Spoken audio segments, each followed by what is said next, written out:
Koiki Media bringing the world closer to your doorsteps.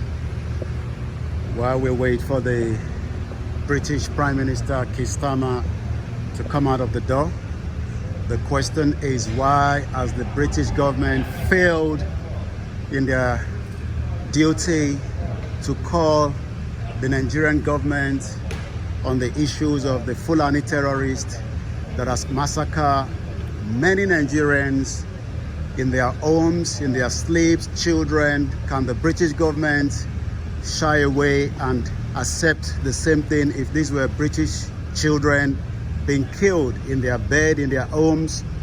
Farmers can no longer go to their farm, and these are the reasons why we are asking the question on the 9th of July 2025 as the Yoruba Nation campaign continue under the leadership of Professor Adebanji Akintoye.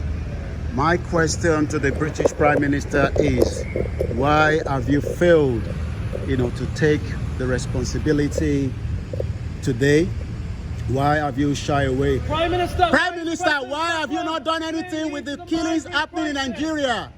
Prime Minister, why have you failed to speak out to the killings happening in Nigeria?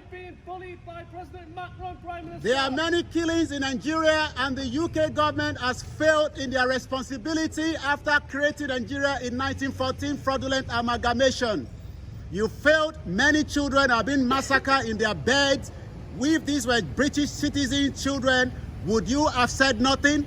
The British Prime Minister, you failed to speak to President Bola Ahmed Tinubu in the killings that is happening in Nigeria, in Benue, in Yoruba land, and we are asking the British government to speak out for the injustice taking place in Nigeria today. My name is Olawumi Koiki, reporting for Koiki Media, bringing the world closer to your doorstep on behalf of 60 million Yoruba people that have been killed, massacred on a daily basis by the Fulani terrorists.